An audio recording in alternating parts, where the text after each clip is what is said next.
Well, thank you very much. You guys are almost a hometown crowd for me now that I've moved to Topeka, Kansas 1 year ago.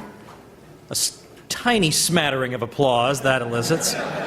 It's interesting, I had Jason, and I'd like to thank Jason and the Foundation for a Free Society and Michael Bolden, the 10th Amendment Center, and Bryce Shanka, and everybody who helped put this together, all the co-sponsoring organizations. I want to thank you. But I had Jason and Michael and a few of these guys over to our house a couple days ago. They got in town a little early for this event. Because one thing I learned is that when you move to Topeka, your out-of-town friends do not come visit. So, I knew they were coming to Kansas City. I said, you're coming to my house. And I kid you not, the one time we've had, in the year that we've lived here, the one time out-of-town friends show up, there's a storm that knocks out our power for 14 hours. All right, way to live up to the caricature of Kansas, right? The weather's insane, and that's exactly what they experienced. On the other hand, here I was all mortified, we've got no electricity. Then I turn around and I look, and we have huge windows in our living room, and of course we have the giant sky in Kansas, and they're just blown away by the fact that the sky is just flashing constantly, some kind of strobe light effect with the lightning. So I think that kind of made it okay. We got to experience something of Kansas, and thank goodness. But I'm happy to be here and to talk about this subject because in particular I know that in Missouri there has been tremendous support for this idea, because earlier this year there was a petition that went around that was signed by about 45 organizations throughout this state, and that included 9/12 groups and Tea Party groups and Campaign for Liberty and Young Americans for Liberty, and big organizations, Concerned Women for America, all kinds of different groups, urging the state legislative leadership to meet with me and talk about nullification. I mean, this is like something out of science fiction. Like 5 years ago, who would have expected that this would be actually on the table? So, as I'm sure you've gathered by now, the things we're talking about today are not things the New York Times wants us to talk about. So I want everybody to prepare yourselves. I don't want to disillusion you here. But these are ideas that you won't read about in the New York Times or in Newsweek. So this is really forbidden stuff. How dare we entertain these ideas? But that's the beauty of this. That's the beauty of this whole meeting, is that we don't care. We're not going to limit ourselves to the narrow range of choices that the New York Times and the Washington Post offer us.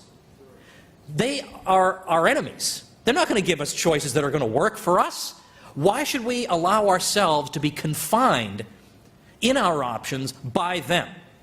No, to the contrary, we are living in this country in a tiny box.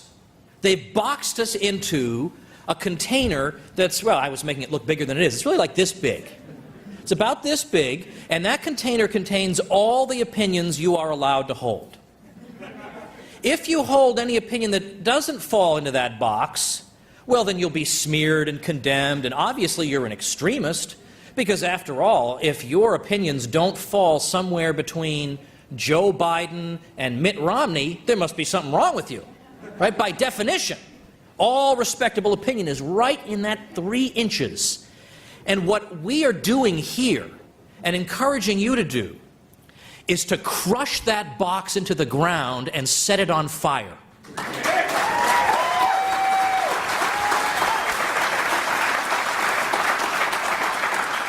Now, you folks have been very patient. I'm always in awe of people who take an entire Saturday and say, yes, I would like to attend a constitutional seminar during my Saturday. Yes! That is serious awesomeness right there. So I'm not going to go over a whole lot of common ground, but I do want to give just a basic overview of some of the ideas that you've been hearing over the course of the day, and then expand on them.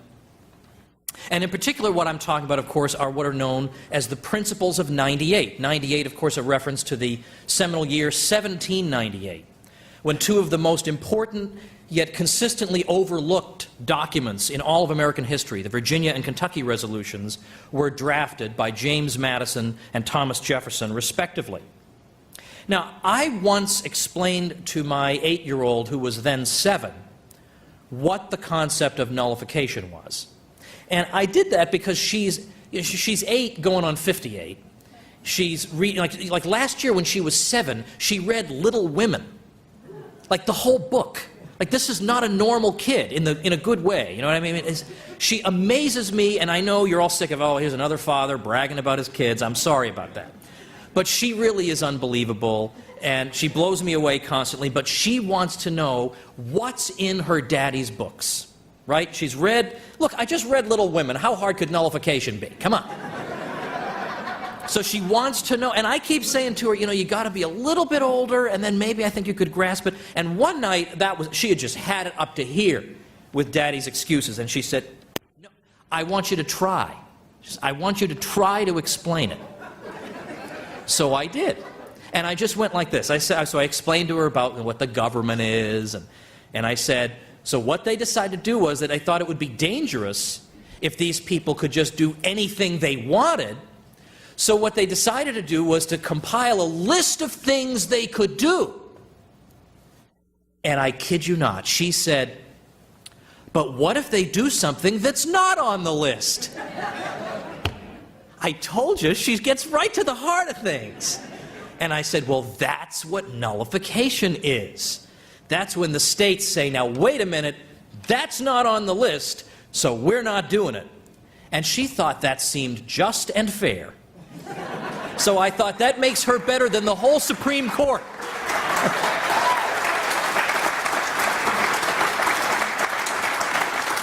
Now, the principles of 98 can be summed up very simply. The federal government is a government of limited enumerated powers. That is to say, it has a list of powers. Article 1, Section 8 is where you can find them. The states delegated those powers to the federal government. The states came before the federal government in the same way that the bride and groom come before the marriage. The states were there first. They enjoyed a reservoir of power by virtue of the fact that their peoples are sovereign. The peoples of the states are sovereign, and those peoples apportion their sovereign powers, granting some of them, or delegating some of them to the state governments and others to the federal government in the Constitution. When the federal government attempts to exercise a power that has not been delegated to it, therefore, that attempted exercise of power is null and void and of no force. That's what the principles of 98 say. What they're all about, ultimately, is coping with the fact that the federal government is not going to limit itself, has absolutely no incentive to limit itself. You notice that we say a lot that, boy, the federal government just doesn't abide by the 10th Amendment. It just won't obey the 10th Amendment. But do you notice that we never sit around and say, the federal government just won't obey the 16th Amendment? It just refuses to collect income taxes. What's wrong with this thing? Well, of course, it has no reason not to want to enforce that amendment. Sure. Give us some dough? Of course we're going to enforce that. But what incentive does it have to say, now, wait a minute, sure, we could exercise a whole lot of power, but we'd rather not. We'd rather leave that to the states. I mean, really. You're going to need something other than the federal government itself to do the limiting. Now, we sometimes hear we could sue the federal government in the courts, and that'll solve our problems. Now, once in a great while, that might solve your problem, in the same way that if you and I were having a dispute, and I said, I have just the person to resolve this dispute for us, my mother. Well, look, my mother's a very decent woman. She's fair-minded. Once in a while, she might even side with you. But I wouldn't wager a whole lot of money on that. So likewise, if one of the branches of the federal government is going to adjudicate the dispute, I think we more or less know how that's going to turn out, especially today. When you think about who's sitting in these courts, well, products of the current law school system in the United States, where they are taught that the central organizing principle of the American Republic is that the federal government dominates every competing power center, and the states sit back and take it. That's what they're taught. That's what they're taught as, quote, constitutional law. Now, constitutional law has nothing to do with the Constitution. And I say that not to be facetious. You can take a course in constitutional law at a law school, and you will not read the Constitution, and you will not read anything about the history of the Constitution. You won't read anything about the state ratifying conventions, which is where James Madison says we must refer ourselves when we want to understand the meaning of the document those people ratified. You're not going to read any of that. You're going to read a whole bunch of court cases, and you'll become an expert on a whole lot of court cases. But the point is, if you don't know the historical background, how are you going to know if the cases were correctly decided? Maybe you're learning and memorizing a whole bunch of crackpot decisions. That's possible. My colleague Kevin Gutzman, who wrote a book called The Politically Incorrect Guide to the Constitution, makes this point, because Kevin's got a PhD in history and he's got a law degree. So the lawyers are terrified to debate him because he knows so much history. The historians are terrified to debate him because he knows so much law. So he gets an awful lot of work done because nobody bothers him. But that's his consistent point. In fact, Gutzman told me that if you're studying for the bar exam, a lot of times people will take crash courses to study for the bar exam, and there's a multiple choice section. And you are told, as a test-taking tip in these crash courses, that when you are going through the multiple choice section, if you come across a question, one of whose possible multiple choice responses is the 10th Amendment, that's never the right answer. You can just cross that off. That's never right. The 10th Amendment is always wrong on the bar exam. Now, for Thomas Jefferson, the 10th Amendment was the cornerstone of the whole Constitution. But, of course, he didn't have the benefit of studying under 20th and 21st century law professors, so what did he know? But Jefferson's view was that the Constitution was written so that the average person could get it, that we don't need this sort of separate race of human beings who will disclose to us what the true meaning is. No! I mean, this is exactly what makes you not a free people, is to live under something like that. So where'd this idea of nullification come from? I mean, we can see the logical attractiveness of it, that a government is not going to limit itself, and it makes sense that since the states created the federal government, the states have a particular constitutional role to play. Well, it seems logical that they should play some kind of limiting role.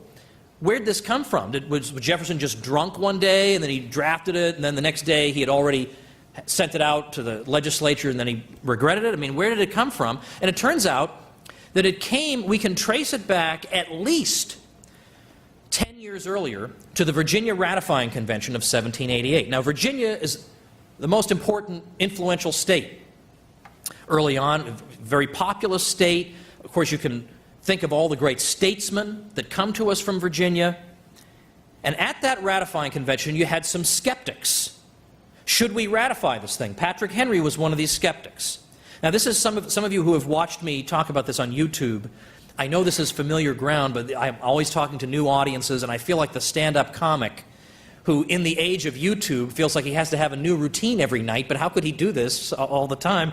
I mean, it is the same ideas, after all, but I do want to at least cover this particular ground the same way, because at that ratifying convention, Patrick Henry was warning that there were loopholes in the Constitution. He said, look at this general welfare clause.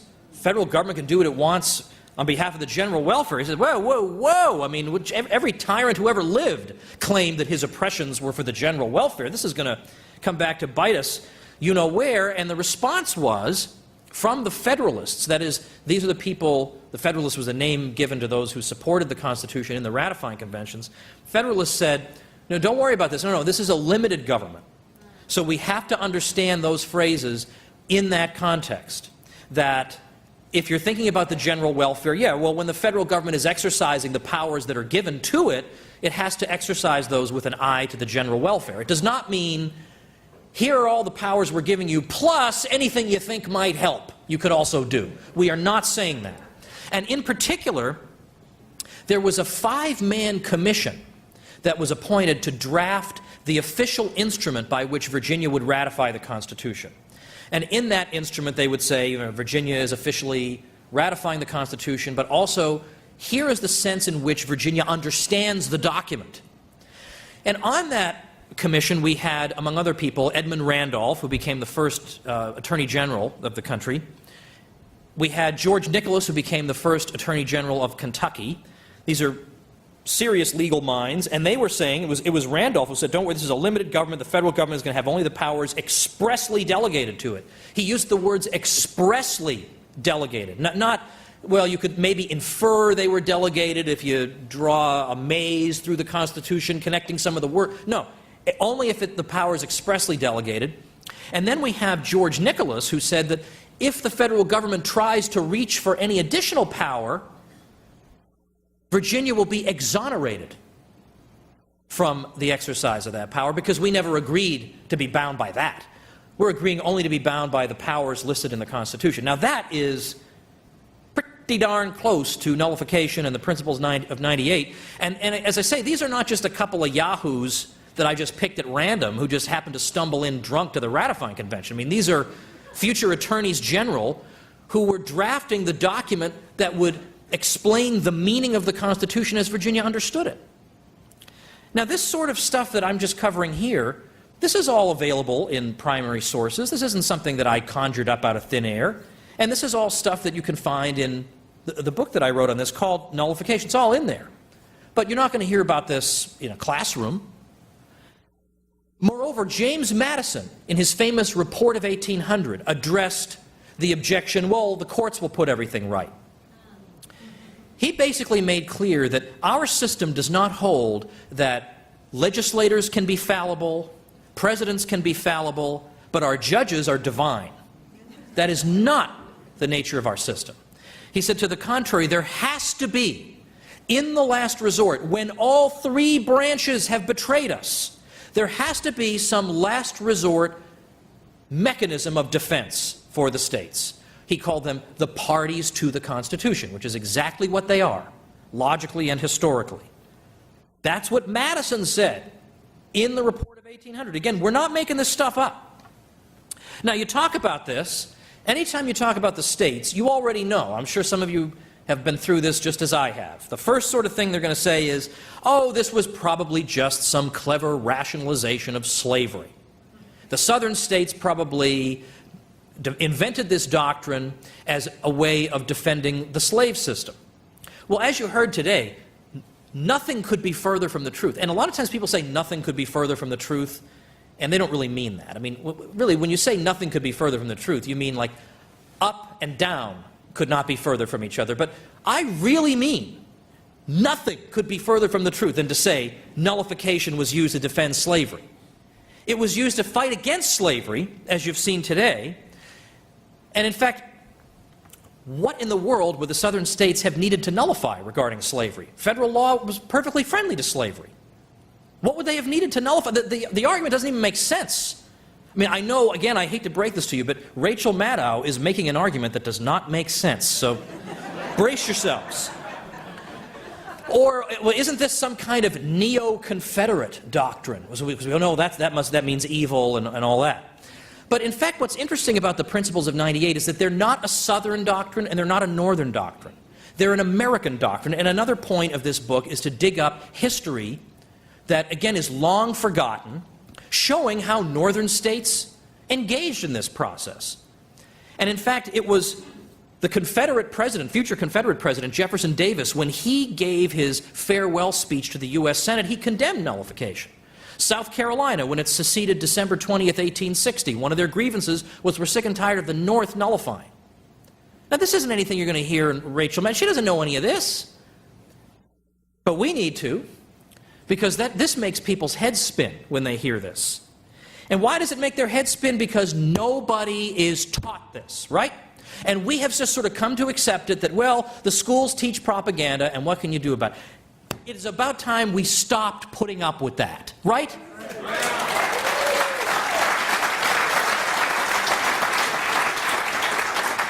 Now, one thing I did to sort of fight back against this, because I knew the sort of, you write a book called Nullification, and you stamp the word over the faces of Obama and Pelosi and Joe Biden and the whole host of horrors here, you know what they're going to say. Oh, well, obviously you've got some racial animus or whatever. Like, you can't ever have an honorable disagreement with the left, right? There's always some sinister motive.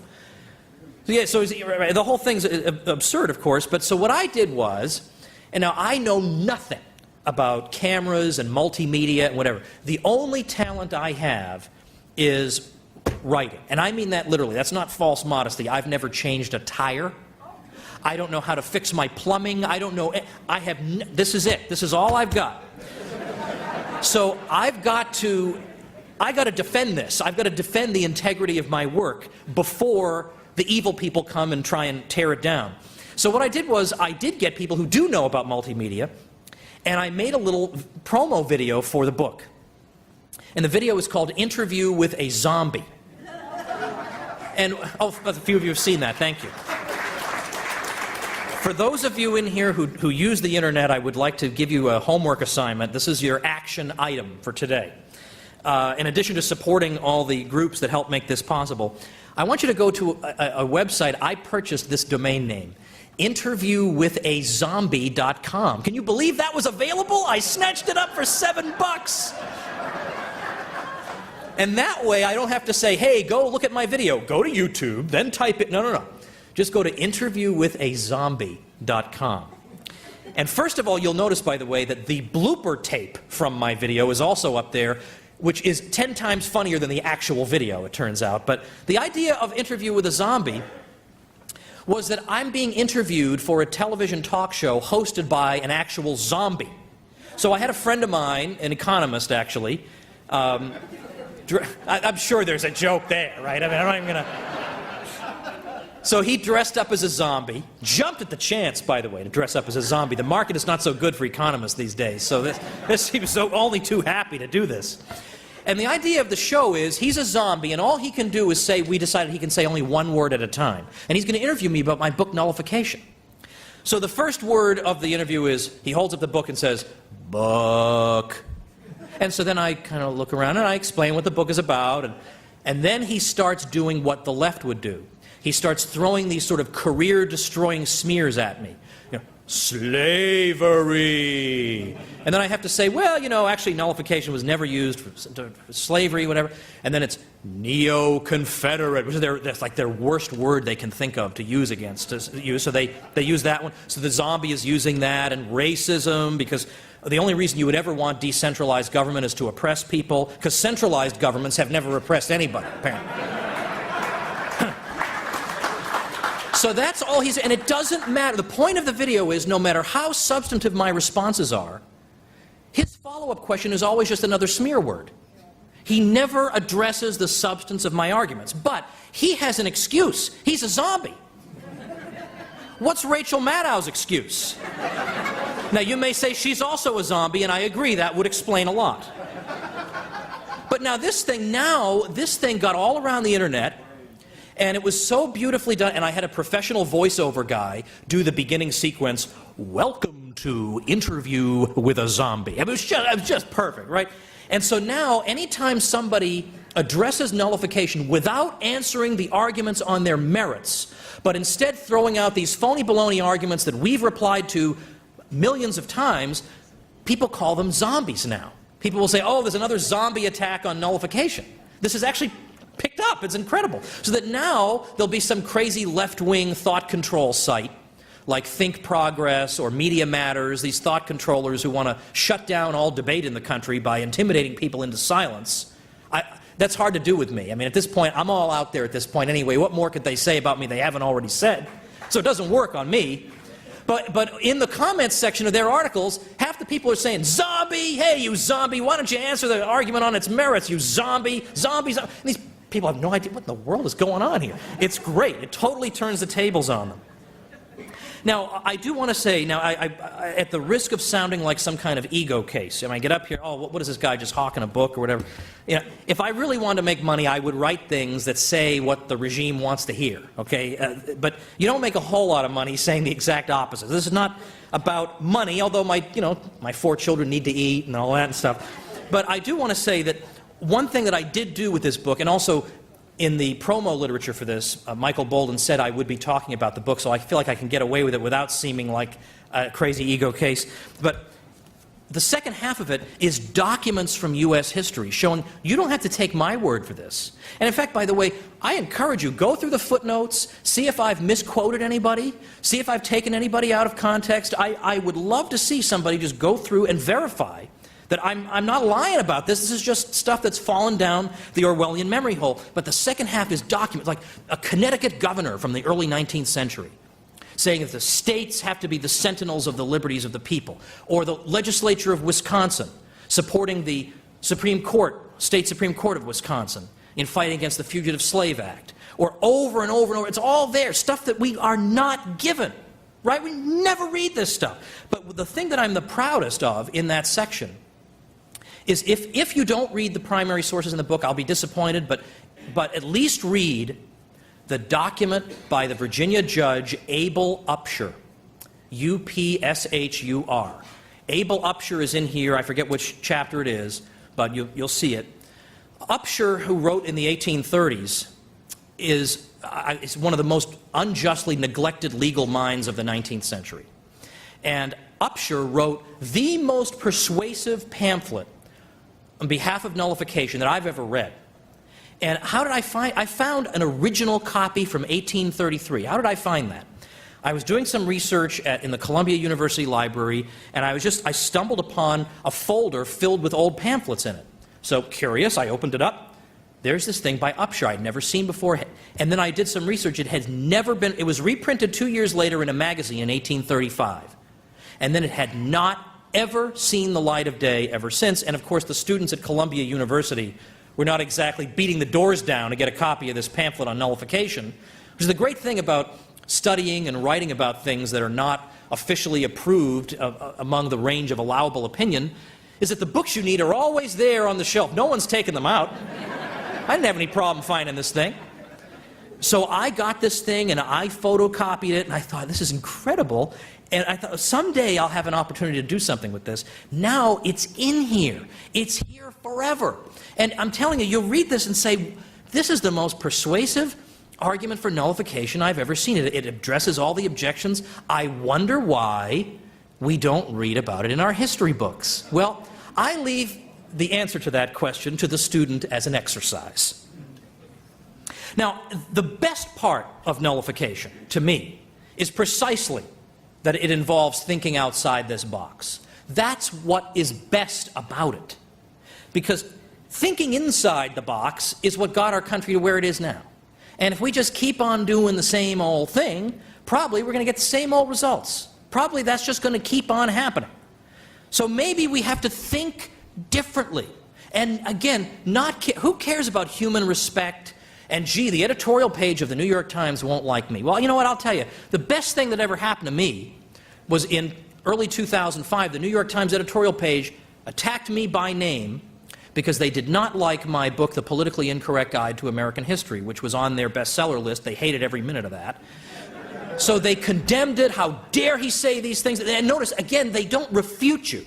At no time did they say his argument is wrong because of X, Y, or Z. When you break out of that box, they don't even feel obligated to refute you. It's enough to show that you're outside that box. Only crazy people are outside that box. All the sane people are inside the box. Howard Dean and John Kerry and all these people, that's all you need. So they didn't even need to refute me. Well, of course, what do you think happened to sales the week that the New York Times condemned me? I mean, of course, just like this, right? It's the best thing that ever happened to me. It could be the best thing that ever happened to you. People wrote to me and said, it's like you just won the Pulitzer Prize. They ignored me after that. The New York Times has just ignored me after that, which it makes sense, I suppose. But we have got to get people in the habit of thinking in new and unapproved ways, and nullification does that. That's an end in itself as a part of nullification. And I hope that for some of you, nullification will be like what's sometimes called a gateway drug. Like nullification, you start nullifying, you think, man, I sure enjoy standing up to the federal government, and maybe it'll snowball. Like, gee, I don't believe the federal government when it tells me that it has the power to tell the states what to do on X, Y, and Z. I don't believe them on that. Maybe we'll stop believing them on a lot of other things. That's good. We have to think in new and unapproved ways, unless we just want to see the country keep going down the tubes. We've got to keep questioning more and more, because we are constantly given fake choices. So one fake choice would be, should the federal government force the states to do A, or should it force the states to do B? That's a fake choice. Or the other fake choice would be, like if you look at listening to commentary on the economy, another fake choice would be, well, what kind of stimulus program do we need? Do we need this kind of stimulus or that? Do we need to print a lot of money, or do we just need to borrow a lot of money? That's what I mean by a fake choice. That's a box that needs to be crushed. The stimulus programs are not the solution to our problems. The stimulus is the problem.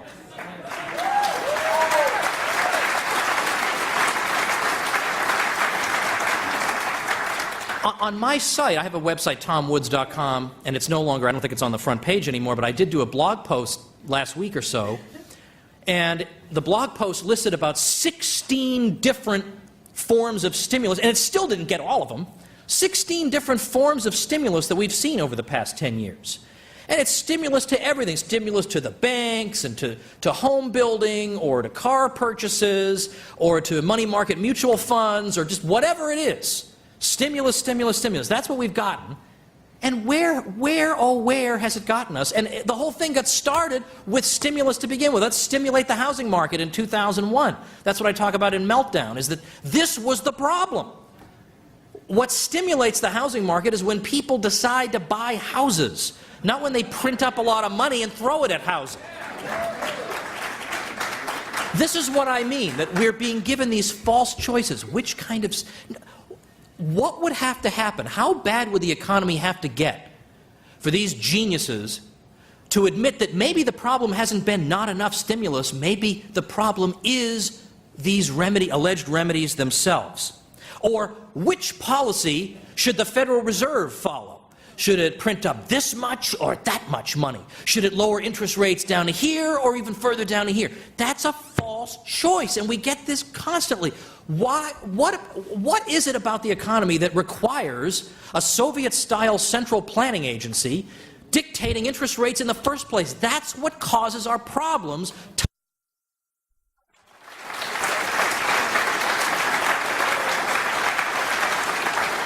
These are boxes we need to break out of.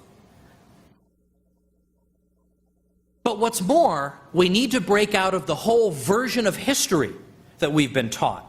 The version of history that we've been taught that has led nullification to have a kind of toxic sense in people's minds is that centralization of power is a progressive force. And people who favor decentralization are stupid troglodytes who want to hold back progress. And in that video you saw I mentioned the world historic significance of this issue of centralization versus decentralization. And centralization has brought us the worst atrocities that have ever been seen in history.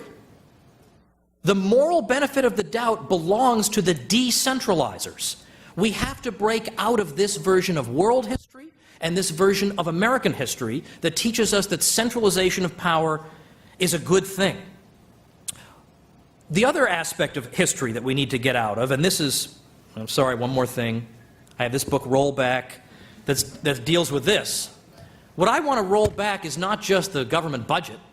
I want to roll back the propaganda that makes people think this budget is sensible, that makes people think, oh gosh, if we ever cut back, if the federal government ever went back to what you people consider constitutional limits, where would we be? Well, you know, our kids would all be working in a mine for 3 cents a day, and we'd all get our limbs blown off because our computer monitors would be exploding in our faces, and everyone would be dying from poisoned food, and we wouldn't have any art because there'd be nobody to fund it. If there's no Joe Biden, no one's going to paint any pictures, and there won't be any, like all this, right? I mean, and I understand the superficial plausibility of that. But what I'm arguing is that all of this is a misconception, it's a misunderstanding of history. This is not the case. The federal government has not solved these problems. To the extent that they've been solved largely because of the private sector for reasons that I explained. But we're not going to make progress as long as even some of us in this room may have sort of carelessly bought into some of this propaganda. Well, you know, I'm against the federal government doing X, Y, or Z, but where would we be if they weren't doing this, this, and this? Well, I'm trying to answer that question of where we would be, and we would be freer and much more prosperous, We would not have this albatross around our necks. We wouldn't have had this crisis that we continue to endure. But these are the types of things that we need to emancipate ourselves from. All these sorts of things that get us, that distract us from the real solutions to our problems.